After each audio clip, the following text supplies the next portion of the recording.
지금 MBC가 주요 뉴스입니다. 북한이 오늘 새벽 동해상으로 탄도미사일을 발사했다고 합동참모본부가 밝혔습니다. 다탄도 미사일 발사에 성공했다고 주장한 지 닷새 만의 도발입니다. 오늘 새벽 서울 지하철 3호선 대치역에서 연기가 발생한다는 신고가 접수돼 소방당국이 조치 중입니다. 압구정에서 수서역 구간 열차 운행이 중단돼 출근 시간대 혼란이 우려됩니다. 군부대 신병교육대 여자 화장실에서 몰래카메라가 발견됐는데 여군과 민간인 등 10여 명이 불법 촬영 피해를 본 것으로 드러났습니다. 군 당국은 해당 부대 소속 간부를 피의자로 입건해 조사하고 있습니다. 경기 양주에 있는 어린이집 교사들이 3살배기 아이들을 학대한 혐의로 경찰 수사를 받고 있습니다. 경찰은 어린이집 CCTV를 확보해서 정확한 학대 상황과 횟수를 파악하고 있습니다. 유럽의 폭풍우가 강타해 프랑스와 스위스에서 9명이 숨지거나 실종됐고 이탈리아에서도 홍수와 산사태로 수백 명이 대피를 했습니다. 각종 기상이변에 지구촌 곳곳이 몸살을 앓고 있습니다.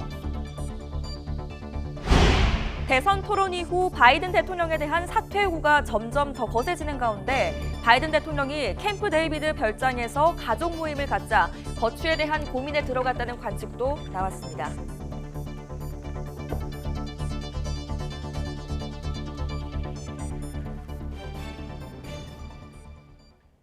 시청자 여러분 안녕하십니까? 월요일 아침 뉴스타트 2부 시작합니다. 네, 저희가 조금 전 북한의 탄도미사일 발사 소식 전해드렸는데요. 관련해서 전화 연결하도록 하겠습니다. 북한이 동쪽 방향으로 탄도미사일을 발사했다고 조금 전 합동참모본부가 밝혔습니다. 다탄도미사일 시험에 성공했다고 주장한 지 닷새 만에 또다시 도발에 나선 겁니다. 취재기자 연결해 보겠습니다. 조수연 기자. 네, 조수연입니다. 네, 자세한 소식 전해주시죠. 네, 합동참모본부가 오늘 새벽 5시 15분쯤 발표한 내용인데요. 합참은 북한이 동쪽 방향으로 미상의 탄도미사일을 발사했다고 밝혔습니다. 정확한 발사 시각이나 발사 지점, 그리고 몇 발을 쏘았는지는 아직 추가 발표를 기다려봐야 합니다. 군 당국은 현재 미사일 기종과 비행거리 등 자세한 재원을 분석하고 있습니다. 북한의 탄도미사일 도발은 닷새 만입니다. 북한은 지난달 26일 새벽 평양 일대에서 동해상으로 탄도미사일 한 발을 발사했는데요. 북한은 성공적인 다탄두 미사일 시험이었다고 주장했지만 우리 군은 북한의 주장을 기만, 과장이라고 일축했습니다. 군 당국은 북한이 공개한 발사 장면도 다탄두 시험이 아니라면서 이례적으로 감시 장비로 찍은 영상을 공개했습니다. 이런 가운데 북한은 지난주 대남 오물풍선도 3차례 살포하는 등 복합적인 도발을 이어가고 있습니다. 북한이 지난 5월 28일 이후 지금까지 우리 쪽으로 날려보낸 오물풍선은 7차례에 이릅니다. 지난달 9일 대북 확성기 방송을 재개한 우리 군은 지금도 언제든 확성기를 가동할 수 있다며 시행 여부는 북한의 행동에 달려있다고 밝힌 상황입니다. 지금까지 정치부에서 YTN 조수연입니다.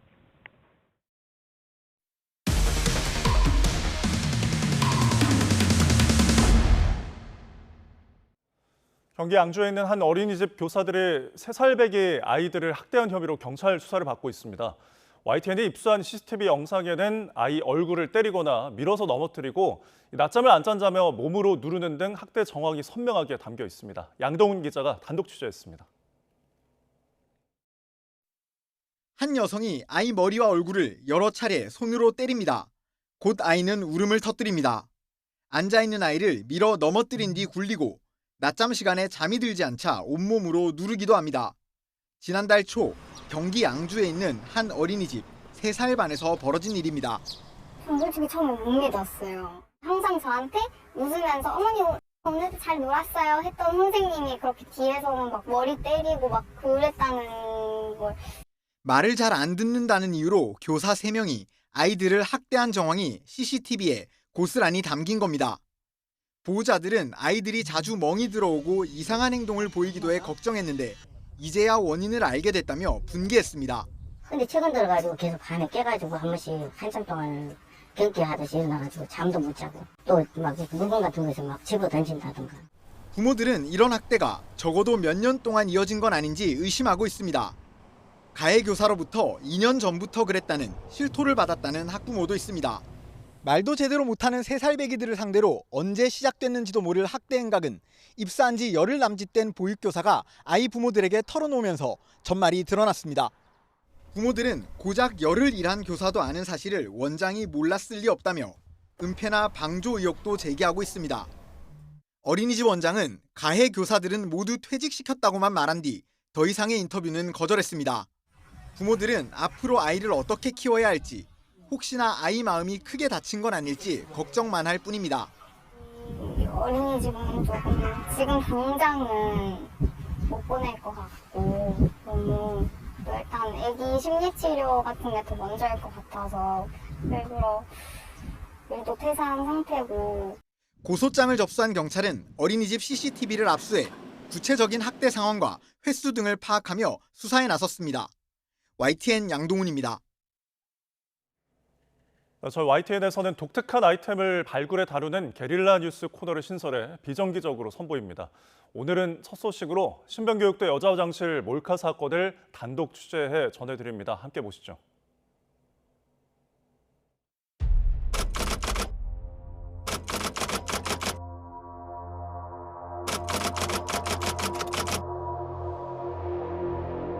컨테이너로 된 간이 여자 화장실로 안내해준 군인이 있었다고 합니다.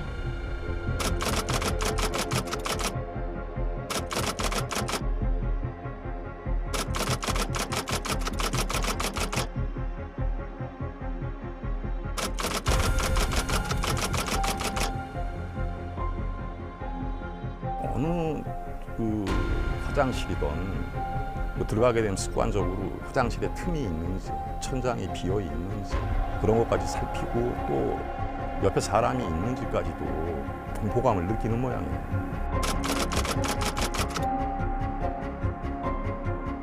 경찰이 수사하면서 화장실 창문에서 피의자 지문을 많이 확보한 것으로 알고 있습니다. 피의자가 화장실 창문 쪽으로 드나들며 몰카를 관리한 것으로 추정됩니다.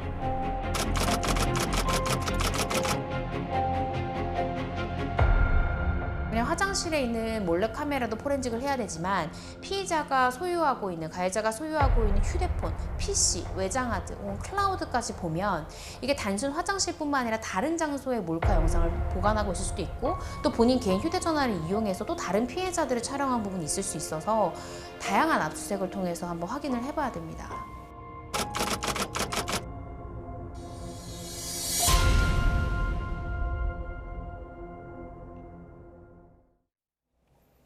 사건 사고 한 줄 뉴스입니다.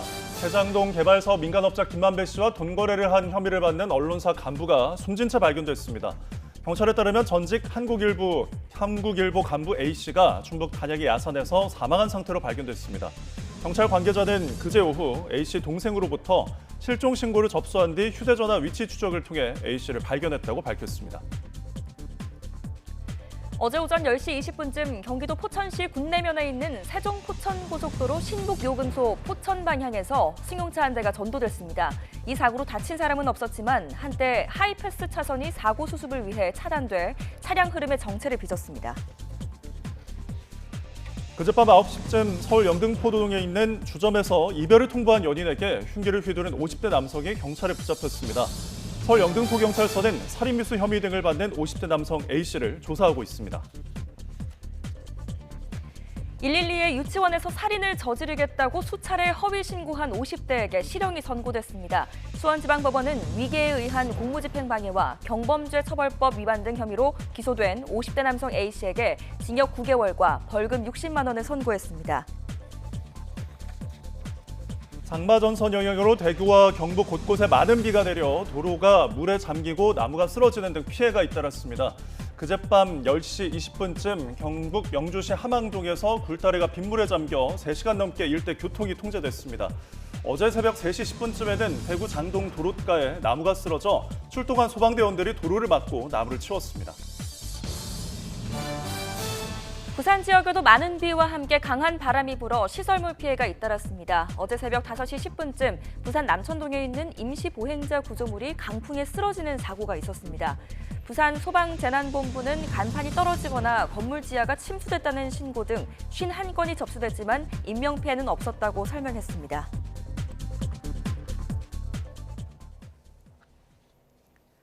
네, 다음 소식입니다. 오늘 새벽에 서울 지하철 3호선 대치역 하행선에서 연기가 피어오른다는 신고가 접수됐습니다. 네, 소방당국이 조치 작업을 벌이며 한때 압구정에서 수서역 구간 열차 운행이 중단됐었는데요. 취재기자 연결해서 자세히 들어보겠습니다. 이준엽 기자. 네, 사회부입니다. 네, 지금까지 파악된 상황 자세하게 전해주시죠. 네, 서울 대치동에 있는 서울 지하철 3호선 대치역에서 연기 발생 신고가 접수된 건 오늘 새벽 3시 40분쯤입니다. 새벽 5시 반 첫 차부터 이곳을 지나게 되어 있던 서울 지하철 3호선은 한때 상하행선 운행이 중단됐는데요. 압구정역에서 수서역 구간이 중단됐었습니다. 소방당국이 출동해서 유독가스 배출 등 조치를 벌여서 새벽 5시 40분쯤에는 조치가 완료되며 일단 운행은 재개된 상태입니다. 서울교통공사 측은 YTN과의 통화에서 대치역 하행선 선로에 있는 특수 차량인 모터카 배터리에서 연기가 난 것으로 파악됐다고 밝혔습니다. 또 새벽 시간이라 현장에 탑승객은 없는 상황이어서 인명피해는 아직 접수되지 않았다고 설명했습니다. 서울교통공사 측은 첫차 등 일부 운행 차질이 있었지만 열차 간격은 큰 문제가 없을 것으로 예상된다며 출근길 운행이 점차 정상화될 것이라 말했습니다.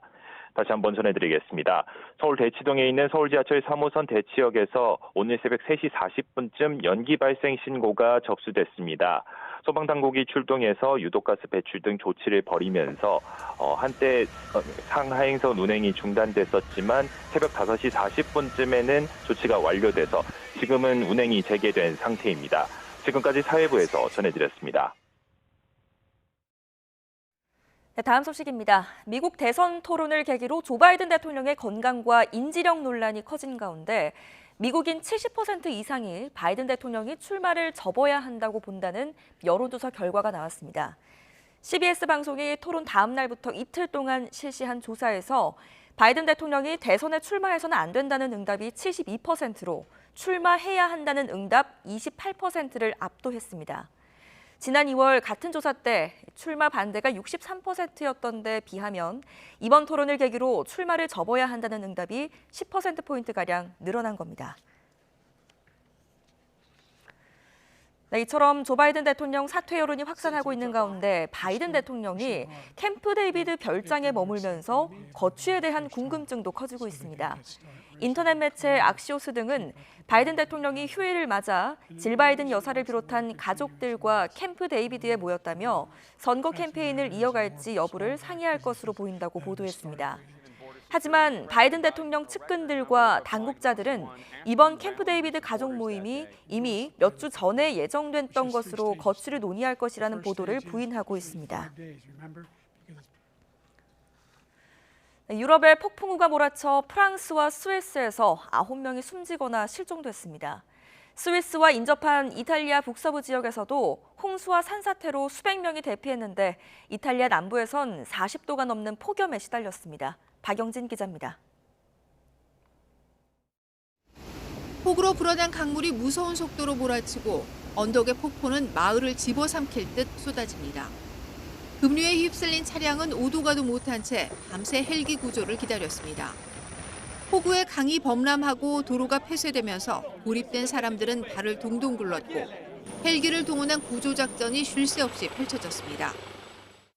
Tutta la notte. E acqua così noi sono 25 anni, anche più, che veniamo sempre qui passare tutta l'estate. 마을을 흐르던 강은 진흙탕 폭포로 변했고 폭풍우가 휩쓸고 간 마을도 온통 진흙으로 덮였습니다. 유럽을 강타한 폭풍우로 홍수와 산사태 피해가 잇따랐습니다. 프랑스에선 강풍에 쓰러진 나무가 차량을 덮치면서 3명이 숨졌고 스위스에서도 산사태로 여러 명이 목숨을 잃었습니다. 유럽 축구 선수권 대회가 열린 독일 도르트문트에선 폭우와 우박이 쏟아지고 벼락이 치면서 경기가 중단되기도 했습니다. 스위스와 인접한 이탈리아 북서부는 물바다로 변해 수백 명이 대피한 주말. 시칠리아 등 이탈리아 남부 도시에선 기온이 섭씨 40도를 넘어 폭염 경보가 발령됐습니다. I think it's 42 degrees. It's very, very, very hot. It's very hot. 기후변화의 위기 속에 지구촌 곳곳이 최악의 물난리와 동시에 기록적인 폭염으로 잔인한 여름을 보내고 있습니다. YTN 박영진입니다. 오늘의 경제일정입니다. 오늘부터 심야 외환 거래가 실시됨에 따라 외환시장 마감 시간이 오후 3시 반에서 다음 날 새벽 2시로 연장됩니다. 국내외 투자자들의 환전 편의를 높이고 거래 비용을 절감하기 위한 조치입니다. 우리나라 6월 수출은 어땠을까요? 오늘 수출입 현황 잠정치가 발표됩니다. 5월에는 1년 전보다 11.5%가 증가해 8개월 연속 플러스 행진을 이어갔는데 이번에는 어떨지 관심입니다. 라인야와 관련한 일본 정부의 경영권 개입 논란, 오늘이 바로 일본 정부가 요구한 2차 행정명령 답변 시한입니다. 일부 시민단체에선 일본 측에서 요구한 답변 기간을 늘려야 한다고 우리 정부에 요구하기도 했는데요. 오늘 네이버 측의 대응에 따라 경영권 논란이 재점화될 수 있을 것으로 보입니다. 한국과 베트남의 비즈니스 포럼도 열립니다. 베트남 총리와 베트남 기업인들이 참석하고 우리 측에서도 산업부 장관과 기업인들이 참석합니다. 최근 베트남에 진출하는 우리 기업들이 늘어나는 만큼 어떤 협력이 가능할지 주목됩니다.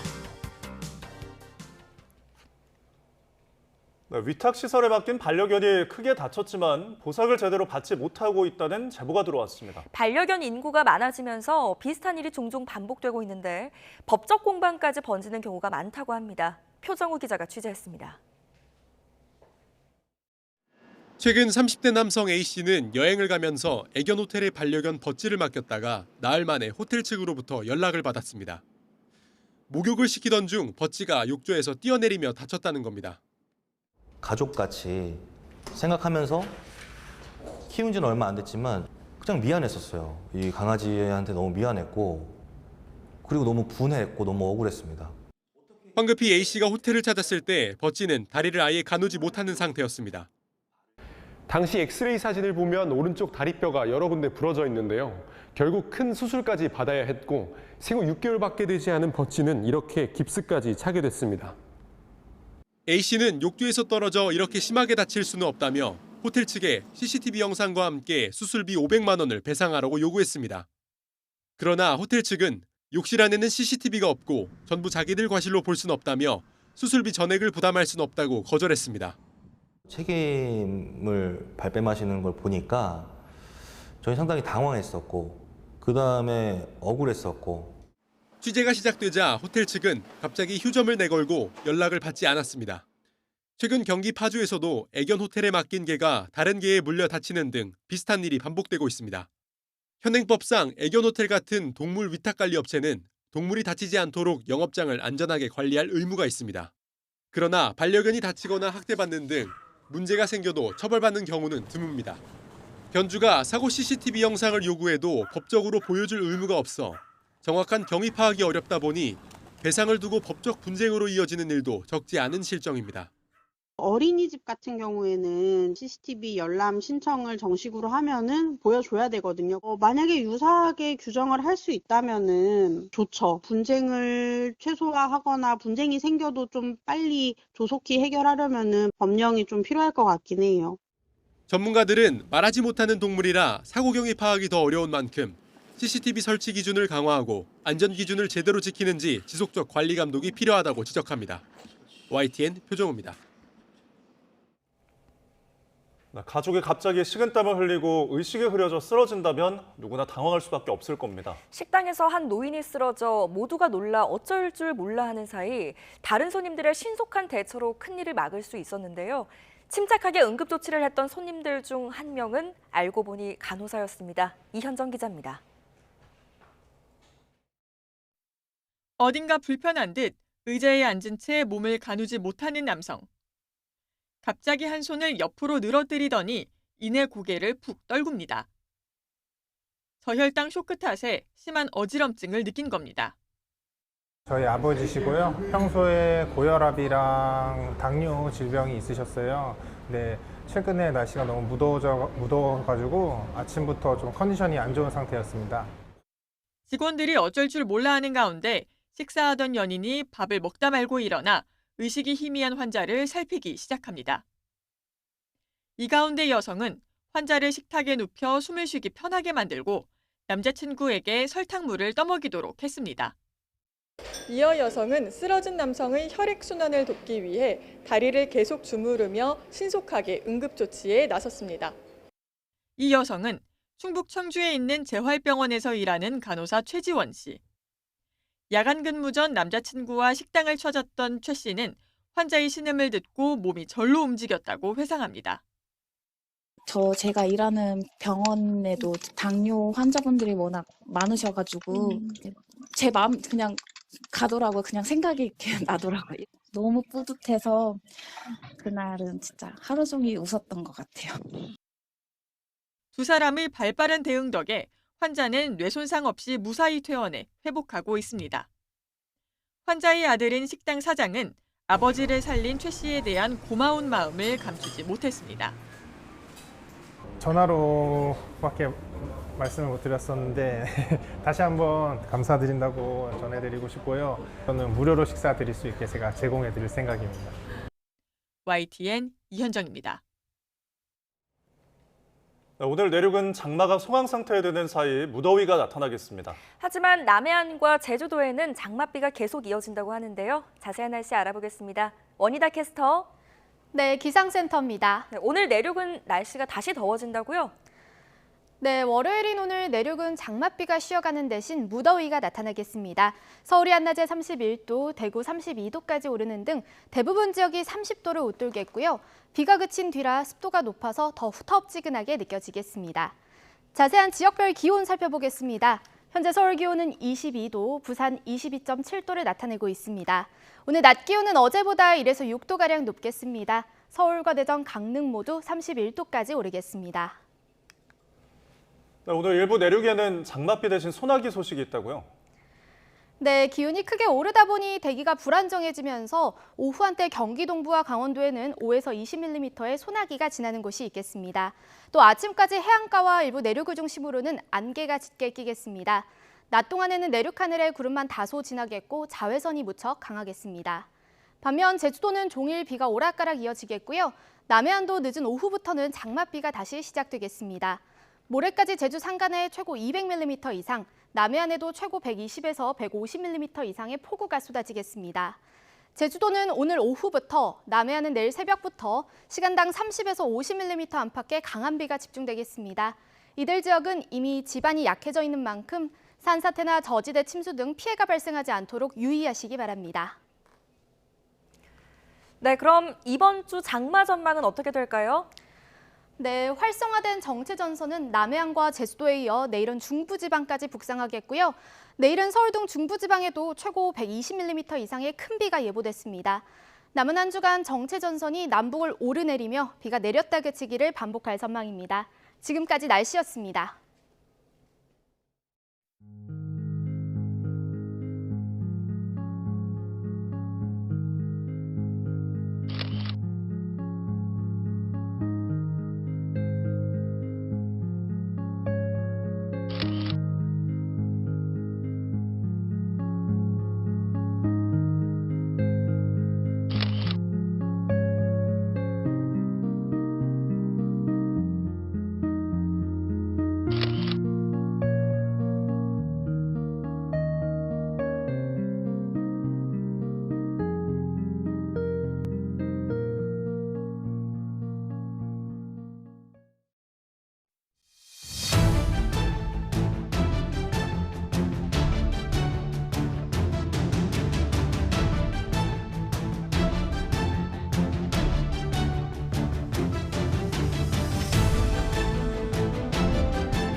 북한이 닷새 만에 다시 탄도미사일을 발사했습니다. 합동참모본부는 북한이 오늘 미상의 탄도미사일을 동쪽 방향으로 발사했다고 밝혔습니다. 군 당국은 현재 북한의 미사일 기종과 비행거리 등 자세한 재원을 분석 중입니다. 북한은 지난달 26일 오전 5시 30분쯤에도 탄도미사일 한 발을 쐈습니다. 당시 북한은 성공적인 다탄도미사일 시험이었다고 주장했지만 한미 당국은 초기 상승 단계부터 불안정한 비행 이후 공중 폭발했다고 평가했습니다.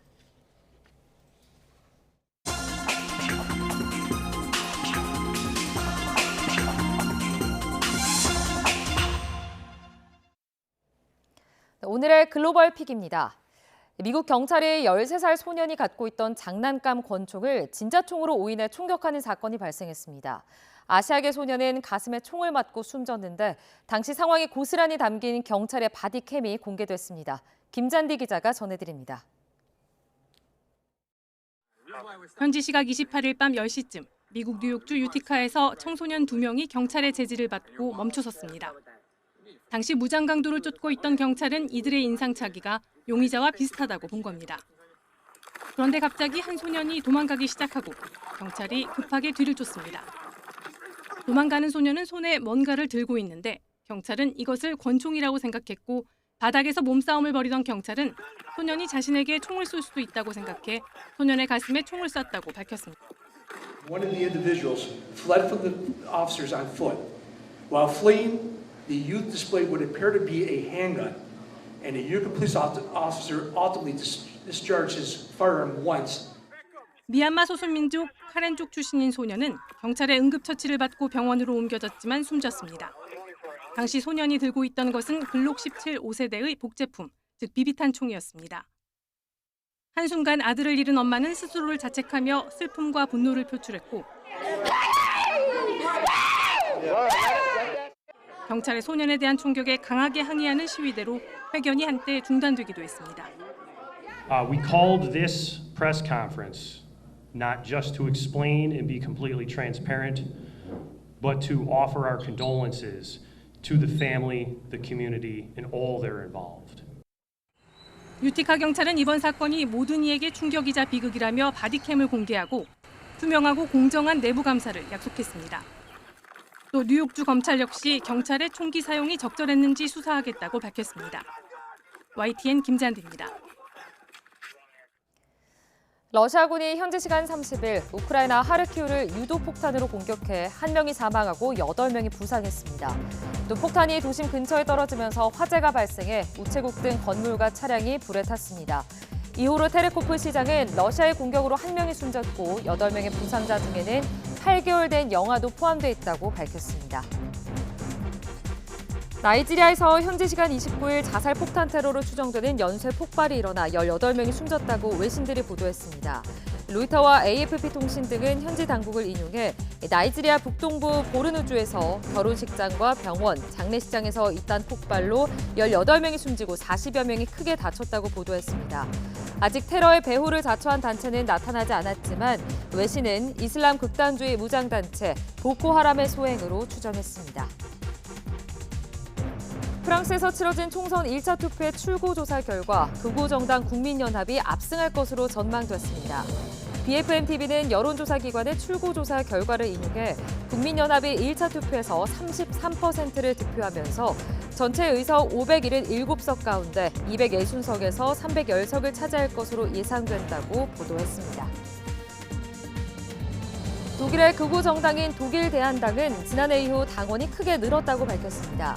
현지 시간 29일 독일 에센에서 열린 당 대회에서 재선임된 티노 크루팔라 독일 대한당 공동대표는 지난해 1월 이후 당원이 60% 증가해 4만 6천여 명에 이른다고 말했습니다.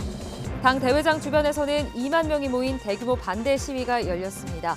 반대 시위대가 경찰과 충돌해 경찰관 9명이 다쳤으며 이 중 2명은 큰 부상을 입었다고 경찰은 밝혔습니다. 파키스탄 남부 도시 카라치에서 버스 사고로 최소 7명이 사망하고 18명이 다쳤습니다. 보도에 따르면 현지 시간 30일 카라치 마우리푸르 도로에서 과속으로 달리던 버스가 불법 유턴을 하던 트레일러 트럭과 충돌해 전복됐습니다. 버스에는 해변으로 피크닉을 가던 승객들이 타고 있었고 이번 사고로 어린이 3명을 포함해 모두 7명이 목숨을 잃었다고 구조당국이 밝혔습니다. 열대 대서양에서 발생한 허리케인 베릴이 카리브해 남동부 쪽으로 북상하면서 전문가들이 매우 위험한 단계로 분류하는 4등급으로 상향됐습니다.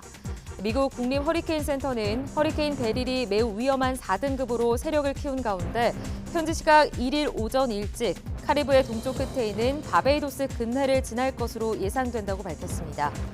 허리케인 4등급은 풍속이 시속 210km에서 249km에 이르는 것으로 일반 주택을 심하게 파괴하거나 무너뜨리고 나무를 뿌리째 뽑아 날려버릴 수도 있습니다. 지금까지 글로벌 픽이었습니다. 북한의 공식 석상에서 김정은 국무위원장의 얼굴이 단독으로 그려진 배지 초상 휘장이 처음으로 포착됐습니다. 김정은 단독 우상화에 속도를 내는 것으로 보이는데요. 우리나라에 미칠 파장이 우려됩니다. 김대근 기자입니다. 조선노동당 중앙위원회 제8기 제10차 전원회의 2일 회의가 진행됐습니다. 지난 28일부터 상반기 경제, 국방, 외교를 결산하는 노동당 전원회의를 진행 중인 북한. 연일 관련 소식을 보도하는데 2일차 회의에서 눈에 띄는 점이 있었습니다. 조선중앙통신에 공개된 사진 속 간부들의 왼쪽 가슴에서 김정은 국무위원장의 얼굴이 새겨진 배지, 초상휘장이 포착된 겁니다. 이전에는 김일성, 김정일 초상화가 함께 들어간 휘장을 착용했는데 김정은 얼굴이 단독으로 들어간 휘장이 공개된 건 처음입니다. 초상휘장은 일반 주민부터 최고위층까지 착용해야 하는 대표적인 우상물인데 김정은 초상휘장의 등장은 선대를 넘어선 절대적 우상화의 의미로 해석됩니다. 북한에서 개인 인물에 대한 휘장이라는 것은 어떤 사상과 어떤 인물의 근거에서 존립하고 있는 체제인지를 보여주는 상징성을 갖고 있거든요. 김정은 개인의 얼굴로 이게 교체됐다라는 것은 곧 김정은 시대에 김정은의 모든 것을 이제 집약하는 체제의 작동 이런 것들이 이제 본격화됐다 이제 이렇게 볼 수 있는 거죠. 앞서 북한은 김일성 주석의 생일인 태양절 명칭을 4.15로 바꿔 선대지욱이라는 해석이 나왔습니다. 또 노동당 중앙간부학교 건물에 김정은 위원장 초상화가 김일성 주석, 김정일 국방위원장과 나란히 배치된 모습이 공개돼 김정은 우상화 작업이 본격화한 것으로 분석됐습니다. 이제 단독 초상휘장까지 등장한 가운데 김정은 위원장은 선대가 강조했던 통일과 민족을 부정하고 남북을 적대적 관계로 규정한 이국가론에 더 힘을 실을 것으로 보입니다. 현 단계 남북관계를 적대적 두개 국가, 교종국가로 규정한 상태에서 볼 때 김정은 위원장의 수령 절대 독재 강화는 남북관계에 부정적인 영향을 미칠 것으로 전망합니다. 북한은 앞으로 헌법 개정 등을 통해 김정은 위원장의 절대적인 위상을 명문화할 가능성이 있다는 전망도 나옵니다. YTN 김대근입니다. 네, 저희가 앞서서 속보로도 전해드렸었는데요. 북한이 동쪽 방향으로 탄도미사일을 발사했다고 합동참모본부가 조금 전 밝혔습니다. 네, 김용현 동국대 북한학과 교수님과 자세한 내용 이야기 나눠보겠습니다. 교수님 나와 계십니까? 네, 안녕하십니까? 네, 조금 전 북한이 탄도미사일을 발사를 했습니다. 지난달 26일 이후에 닷새 만인데 지금 연이은 이렇게 고강도 도발에 나선 이유 뭐라고 보십니까?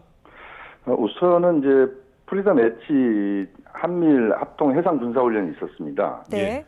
이게 25일부터 29일 실시가 됐는데 여기에 대한 이제 대응 성격이 있다 이렇게 보시면 될 것 같습니다. 날씨나 이제 일기가 최근에 좋지 않아서 오늘 새벽에 발사를 북한이 한 것 같고요. 네. 그 전에도 이제 북한이 미사일 발사는 아마 하려고 했을 겁니다. 그런데 이제 날씨 때문에 오늘 새벽에 한 것 같습니다. 그래서 프리덤 엣지에 대한 어떤 북한의 반발 성격이 강하다 이렇게 봐야 될 것 같고요. 그다음에 말씀하신 것처럼 26일 날에 북한에 이제 미사일 발사가 있었지 않습니까? 그때 이제 실패를 했고 여기에 대한 어떤 빠른 상쇄가 좀 필요한 부분이었다라고 봐야 될 것 같습니다. 또 하나는 이제 북러 정상회담 이후에 북한이 러시아와의 정상회담 결과를 두고 거기에 대한 이제 북한 나름의 적극적인 군사 활동, 특히 미사일 발사를 통해서 뭔가 북한의 능력을 보여주는 이런 측면이 있는 것 같고 또 하나 이제 내부적인 부분인데 지금 북한의 노동당 중앙위원회 확대 전원회의가 개최가 되고 있습니다. 28일부터 지금 개최가 되고 있는데 그 기간 중에 지금 발사가 이루어진 것이기 때문에 내부 결속용 측면도 있다 이렇게 보시면 될 것 같습니다. 네, 도발 배경에 대해서 몇 가지를 좀 분석을 해주셨는데 말씀하신 것처럼 지난달 26일에 발사한 미사일은 실패했다고 우리 군은 분석을 하고 발표를 했습니다. 그런데 북한은 성공을 주장했죠. 이번에는 어떨 거라고 보십니까? 이번에 뭐 합참의 구체적인 발표가 아직 나오지는 않고 있습니다. 이제 북한이 탄도미사일 쏜 것만 지금 발표를 했기 때문에 그래서 합참 발표를 좀 기다려봐야 되겠습니다. 다만 어쨌든 이제 북한 나름대로 지난번 실패가 있었고 이번에는 어쨌든 당 중앙위원회 전원회의 확대의 그 과정에서 지금 발사를 한 것이기 때문에 어쨌든 성공적인 어떤 발사 이 부분이 북한으로서는 굉장히 중요할 것 같습니다. 그래서 북한 나름 그래도 북한이 실패 확률이 낮은 미사일을 쐈을 가능성이 현재 좀 높지 않나 그런 판단입니다. 예. 자, 그러면은 지난번에 발사한 일단 미사일은 다탄도 극초음속 미사일 추정이 네네. 되고 있는데 꾸준히 네. 지금 어쨌든 북한이 개발하고 있는 상황이잖아요. 이게 그렇습니다. 어떤 무기 체계고 정말 완성이 된다면 어떤 위협이 될 수 있을까요? 이 다탄도 극초음속 미사일이 만약에 북한이 발사에 성공을 하게 된다면 예. 이건 이제 우리 이 국방 당국으로서는 굉장히 긴장할 수밖에 없는 부분입니다. 왜냐하면 이 다탄두 미사일이라고 하는 것 자체가 극초음속으로 미사일이 발사되는 과정에서 탄두가 분리가 된다는 이야기거든요. 예. 다시 말씀드리면 하나의 미사일 동체에 실려가면서 중간 특정 지점에서 여러 개의 탄두가 이제 개별 발사가 되는, 이렇게 되면 요격 자체가 거의 어렵습니다. 왜냐하면 이제 그 탄두가 한 서너 개 또는 대여섯 개의 탄두가 분리가 돼서 예. 각자의 목표를 향해서 날아가는 거거든요. 네. 굉장히 고난이도 기술입니다. 그래서 이걸 개발하고 있는 또 보유하고 있는 국가가 별로 없거든요. 그 정도로 고난이도 기술이고, 이게 성공이 된다면 주한미군으로서도 굉장히 긴장할 수밖에 없는 것이고, 왜냐하면 이제 주한미군 시설들이 평택을 비롯한 한국 곳곳에 있는데, 만약에 주한미군 시설을 타격한다 이렇게 북한이 목표를 세운다면 굉장히 여기에 대한 방어 체계가 쉽지 않습니다. 네. 그렇기 때문에 다탄두 극초음속 미사일 개발이 북한이 이것을 완료할 경우에는 전술적 전략적 측면에서 우리에게 굉장히 위협적인 미사일이다 이렇게 보시면 될 것 같습니다. 네, 아직 발사 기종, 미사일 기종은 발표가 되지 않았는데 이번에 네. 발사한 미사일 역시 다탄도 극초음속 미사일일 가능성은 얼마나 있다고 보십니까? 그 가능성도 있다고 봐야 됩니다. 왜냐하면 이제 지난번에 북한은 성공이라고 이야기했고 우리 국방 당국이나 국제사회는 실패라고 봤기 때문에 네. 거기에 대한 북한 나름대로 이제 뭔가 성공을 보여줘야 되는 그런 그 과제가 북한으로서는 남아 있지 않겠습니까?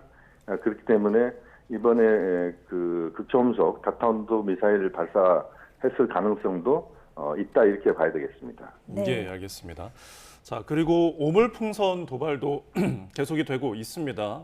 지난달 26일에 올해 들어서 7번째 살포를 했고, 이렇게 네네. 저강도 회색 전술, 그리고 미사일 발사도 지금 닷새 만에 또 이뤄졌습니다. 고강도 전술 네네. 병행하고 있는데 북한의 의도가 좀 깔려 있을까요?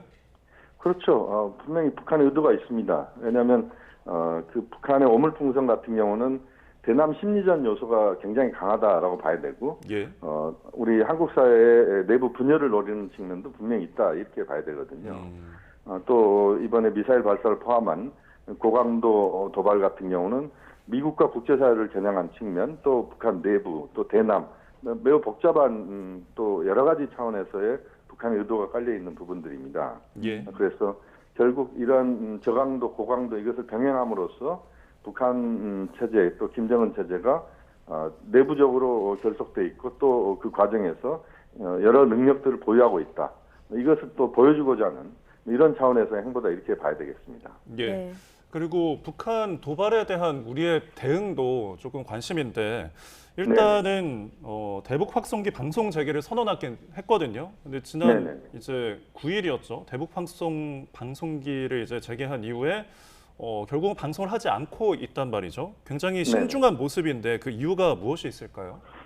역시 이제 신중한 모습을 보일 수밖에 없는 것은 우리가 대북 방송을 하게 될 경우에 북한도 할 가능성이 매우 높다 이렇게 봐야 될 것 같고요. 예. 그렇기 때문에 우리 접경 지역의 주민들의 생활상에 굉장히 많은 불편함과 또 북한의 그런 대북 방송에 대한 북한 나름의 이제 과거에 고사총 사격도 있었고요. 네. 여러 가지 이제 그 부담스러운 부분이 있는 겁니다. 그렇기 때문에 국방 당국으로서도 굉장히 신중하게 지금 접근하고 있다고 보고 있고, 네. 그런 신중한 접근 기조는 저는 맞다고 봅니다. 네, 오늘 우리 군 당국의 입장 발표가 또 있을 텐데 지금 네. 신중한 모습이라고 하셨는데 오늘 같은 경우에는 지금 계속 고강도의 그 도발이 계속 이어지고 있단 말이죠. 그렇다면 네네. 오늘 우리 측의 대응은 어느 정도 수준으로 이루어질 거라고 예상하십니까?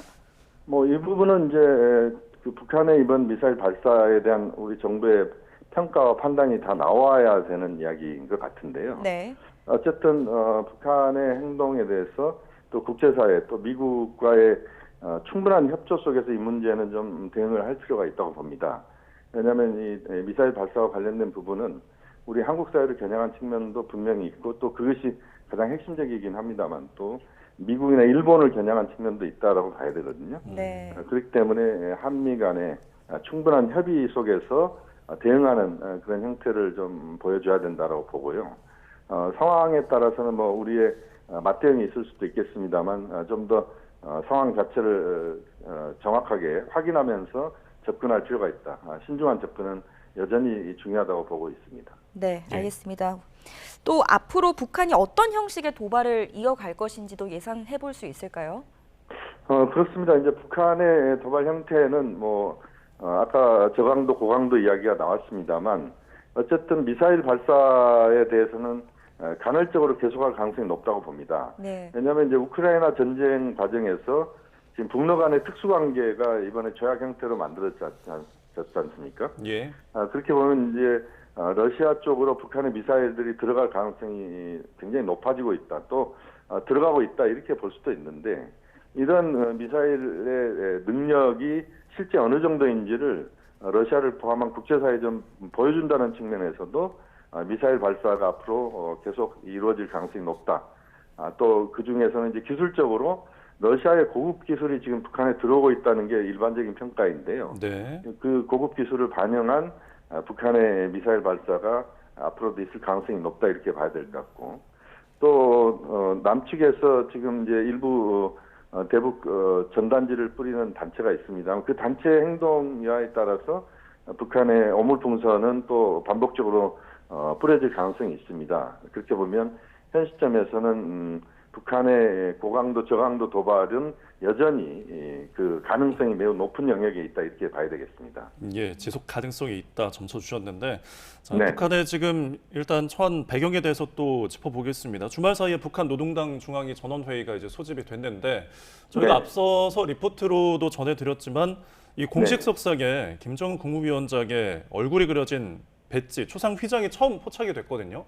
지금 네. 이렇게 단독 우상화의 속도를 내는 모습인데 어떤 이유가 네. 있을 걸로 보입니까? 이것은 이제 예견된 수순이다 이렇게 보셔야 됩니다. 예. 왜냐하면 이제 북한 체제의 특성상 개인 숭배를 통해서 최고 지도자를 내부적으로 굉장히 그 중요한 가치를 두면서 이제 접근하는 게 북한 체제의 특성인데 네. 그동안은 이제 김일성, 김정일 시대의 연장선상에서 김정은 시대가 존재했다 이렇게 보셔도 되는데 이번 휘장의 등장이랄지 김정은 개인 숭배가 본격적으로 시작됐다는 것은 결국 김정은표 정치, 외교, 경제, 사회문화 모든 영역에서 김정은의 통치가 제대로 작동하고 있다 이것을 보여주고자 하는 측면이거든요. 네. 그렇기 때문에 이제는 김정은 시대, 명실상부한 김정은 시대에 접어들었다 북한이 그것을 내외에 공표하는 그런 형식이다 이렇게 볼 수도 있을 것 같고 네. 또 결국 북한 체제가 과거의 시스템 특히 우리가 흔히 수령제라고 이야기합니다만 수령을 중심으로 하는 그런 시스템을 여전히 그 벗어나지 못하고 있는 그런 행태를 보여주고 있다 이렇게 볼 수도 있겠습니다. 예, 말씀하신 것처럼 좀 내부 결속을 다지는 모습인데 네네. 혹시 그렇습니다. 이번 도발과 연관성이 있을까요? 이렇게 단독 우상화에 나선 것과?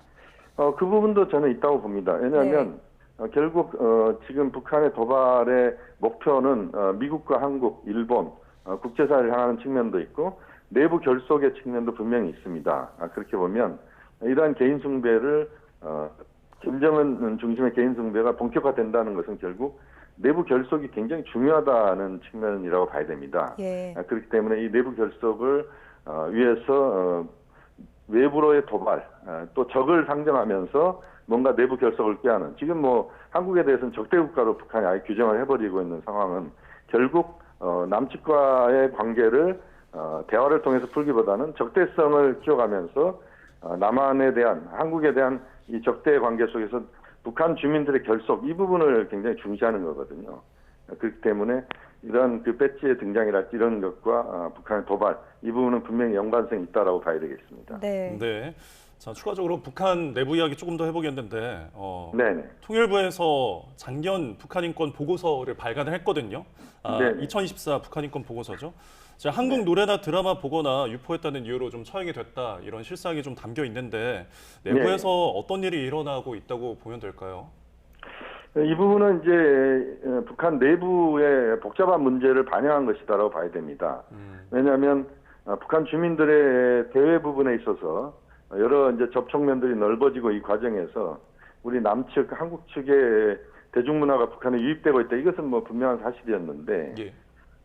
말씀드린 것처럼 이제 북한은 공식적으로 우리 한국을 적대 국가로 규정을 했고, 민족 관계는 아예 지금 정리를 다 하고 있습니다. 예. 그래서 국가 대 국가의 관계, 그 중에서도 이제 우리와의 관계를 아주 적대성을 높이는 과정으로 보고 있기 때문에 네. 그 과정에서 이제 충돌이 일어나는 것이죠. 그러니까 그동안 북한 주민들, 특히 청년들이 한국 문화에 많이 좀 노출돼 있었다면 이제 그것을 걷어들이고 북한 내부의 결속, 김정은 체제에 대한 개인 숭배 이렇게 이제 가야 되는 상황에서 이게 이제 부딪히는 겁니다. 그래서 결국 이러한 형태로 계속 이제 북한 내부에서 이제 청년들을 억제시키는 이런 행동이 계속 나오고 있다 이렇게 봐야 됩니다.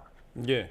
그럼 이번에 발간된 인권 보고서를 계기로 또 다른 도발이 나올 수 있지 않을까요? 그건 뭐 좀 더 지켜봐야 되겠습니다. 이제 네. 내부 결속을 위해서 외부와의 관계를 긴장을 계속 고조시킨다 이런 차원으로 놓고 본다면 예. 결국 북한 내부의 대외적인 부분에 있어서 도발은 상당히 반복적으로 일어날 가능성이 높다 이렇게 볼 수밖에 없거든요. 네. 그렇게 보면 결국 내부의 결속 또 내부의 그 여러 그 북한 내부적으로 봤을 때는 위해 행동이랄지 이런 부분들을 억제하는 차원에서 외부에 대한 긴장 고조 그 속에서의 도발은 간헐적으로 이루어질 가능성이 현재로서는 상당히 높다 이렇게 전망할 수 있겠습니다. 네, 알겠습니다. 미사일 도발과 관련해서 새로운 소식이 들어오는 대로 저희가 신속하게 전해드리도록 하겠습니다. 지금까지 김용현 동국대 북한학과 교수와 함께했습니다. 교수님 잘 들었습니다. 네, 감사합니다. 네, 고맙습니다.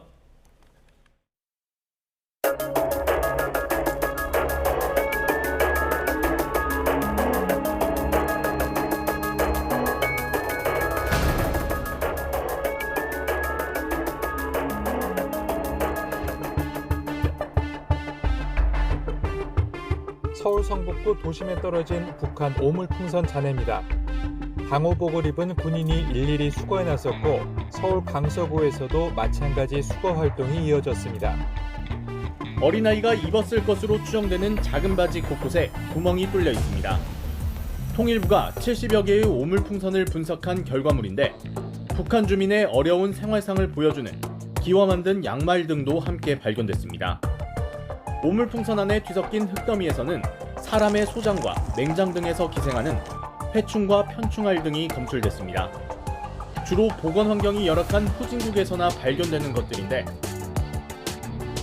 새벽 5시 반쯤 경기와 서울 곳곳에서 바라본 동쪽 하늘에 하얀 연기가 길게 뻗어 있습니다. 북한이 발사한 탄도미사일 항적으로 추정되는 비행운입니다.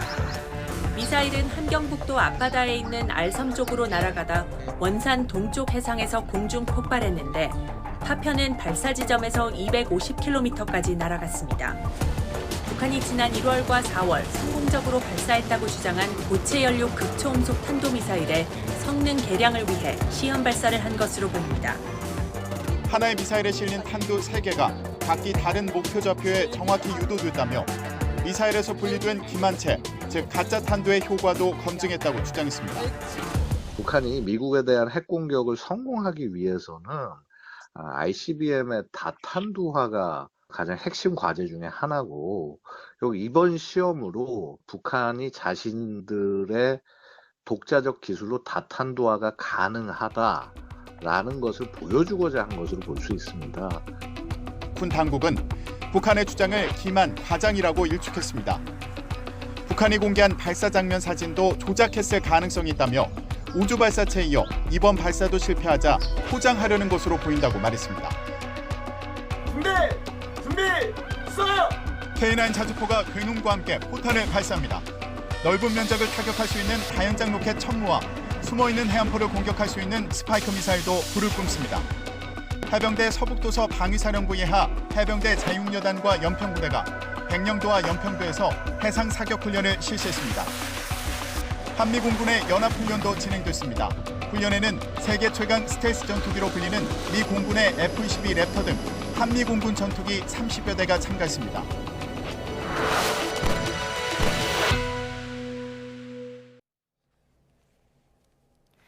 미리 보는 오늘입니다. 오늘부터 유류세 인하폭이 축소되면서 리터당 휘발유 가격이 41원, 경유는 38원 각각 오릅니다.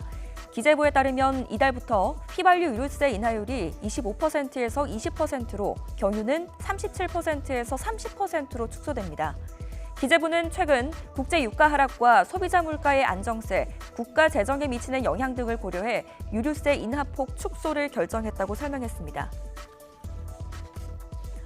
경찰이 휴가철이 시작되는 7월부터 전국적으로 음주운전 특별단속에 나섭니다. 경찰청은 각 시도 자치경찰위원회와 협조해 오늘부터 8월 31일까지 주 2차례 이상 일제 음주단속이 이루어질 것이라고 밝혔습니다. 서울 서초구가 오늘부터 대형마트 영업 제한 시간을 기존 8시간에서 1시간으로 축소 변경합니다. 서초구는 오늘부터 대형마트와 준대규모 점포 등을 대상으로 한 영업 제한 시간을 새벽 2, 3시로 변경하는 행정고시를 시행한다고 밝혔습니다. 오늘부터 서울시 아동 청소년 약 2만 명이 추가로 서울런 강의를 들을 수 있게 됩니다. 서울시는 오늘부터 서울런에 가입할 수 있는 소득 기준을 기존 중위소득 50%에서 60% 이하로 완화하고 국가보훈 대상자와 북한 이탈 주민 자녀로까지 대상을 확대한다고 밝혔습니다. 지금까지 미리 보는 오늘이었습니다. 디즈니 픽사 애니메이션 인사이드 아웃 2가 올해 세 번째로 500만 관객을 돌파하면서 박스오피스 1위를 기록하고 있습니다. 한국 영화들은 인사이드 아웃 2에 밀려서 좀처럼 힘을 쓰지 못하고 있습니다. 김승환 기자가 전해드립니다. 사춘기가 된 주인공 라일리가 복잡 미묘한 감정 속에서 겪는 성장통을 그린 인사이드 아웃 2. 듄 파트 2를 밀어내고 올해 전 세계 최고 인기 영화로 등극한 가운데 우리나라에서도 흥행 질주를 이어가고 있습니다. 심리학자 자문의 10대 소녀 조언까지 받아가며 사춘기 감정 변화를 세밀하게 묘사한 게 적중한 셈입니다. When we're at this age, you're suddenly like really critical of yourself, and you look at yourself and see nothing but flaws. And I wanted the film to deal with those kind of feelings because I think those feelings are pretty universal. 전작보다 다채로워진 감정 캐릭터들과 함께 사춘기 소녀 라일리의 자기 자신을 투영하며 공감할 수 있는 점이 흥행 이유로 꼽힙니다. 청소년기에는 다양한 감정이 드니까 그런 거를 캐릭터로 어떻게 표현했을지에 대해서 궁금해가지고. 우리 영화들이 줄줄이 개봉하며 인사이드 아웃 2의 아성에 도전하고 있지만 그 기세를 꺾진 못하고 있습니다. 인사이드 아웃 2가 전 연령대에 거쳐 고르게 사랑을 받고 있다 보니 관객 무리에 영향을 준 것으로 풀이됩니다. 제가 한국 영화 스타일 별로 안 좋아하기도 하고 원래부터 디즈니랑 픽사를 되게 좋아해가지고 이거 선택하게 됐습니다. 재밌어요. 여기다 조만간 마블의 대작 데드풀과 울버린이 개봉하는 등 외화 선전이 이어질 것으로 보여 대박 아니면 쪽박이라는 분위기 속에서 이번 여름 한국 영화가 어떤 최종 성적표를 받게 될지도 관심입니다. YTN 김승환입니다. 전국의 많은 도시가 인구 소멸 위기를 겪고 있습니다. 초고령 사회인 경남 의령군이 청년 유입 정책으로 작은 성과를 얻고 있다고 합니다. 박정혁 기자가 취재했습니다. 한적한 시골 마을에 예쁜 커피숍이 눈에 들어옵니다. 커다란 창 사이로 자굴산이 한눈에 들어와 경치도 좋습니다. 청년 부부가 들어와 2년 전부터 시작했는데 평일 오후에도 손님이 꽤 많습니다. 읍내 한 주택가 골목 상가에 자리한 와인바에 들어서니 미술 작품이 손님을 먼저 맞이합니다. 미술을 전공한 청년이 고향에 내려와서 작은 술집을 운영하며 정착한 겁니다. 전공인 미술 치료 프로그램 등으로 고향 사람들과 인연을 맺다가 터전을 잡은 건데 전공도 살려 이웃 주민들과도 소통을 이어갈 계획입니다. 의령에도 아무래도 고령자분들이 많고 또 관련된 지원 사업들이나 또 의령군의 지자체 지원이 많은 걸로 알고 있었어요. 그던 차에 어찌어찌 계기가 돼가지고 내려오게 됐습니다. 청년 30여 명이 한자리에 모여 차도 마시고 시골 마을 구석구석을 둘러봅니다. 수도권에서 활동하는 청년 작가들이 의령을 찾아 1박 2일 체험활동을 하는 겁니다. 정부의 청년 마을 사업에 선정된 의령 별곡이라는 단체가 수도권 청년들에게 지역에서의 삶을 소개하는 사업입니다. 수도권과 지역의 문화적 간극이 큰데 다양한 청년 작가들의 참여를 통해 지역 장인들과 콜라보레이션으로 지역의 문화와 자연을 알려 지역의 소중함과 특별함을 알리는 계기를 만들고 싶어. 지난 2021년 소멸위기 전담 조직을 꾸린 의령군은 그동안 청년 지원 정책을 꾸준히 펴왔습니다. 청년 공유 주거 공간을 조성하고 창업자금 지원과 일자리 연계형 사업 등에 투자했습니다. 그 결과 귀농, 귀촌 가구에서 청년이 차지하는 비율이 30%대에서 50%로 뛰었습니다. 귀농, 귀촌 세대 중에 우리 청년 세대가 차지하는 비중이 점차 높아지고 있다는 겁니다. 30%에서 37%로 올라왔고 올해 1분기에는 벌써 50%를 차지하는. 청년이 살아야 지역이 산다는 지극히 당연한 말이 지역 소멸 위기를 푸는 실마리가 되고 있습니다. YTN 박종혁입니다. 뉴스타트 3부 잠시 후에 이어집니다.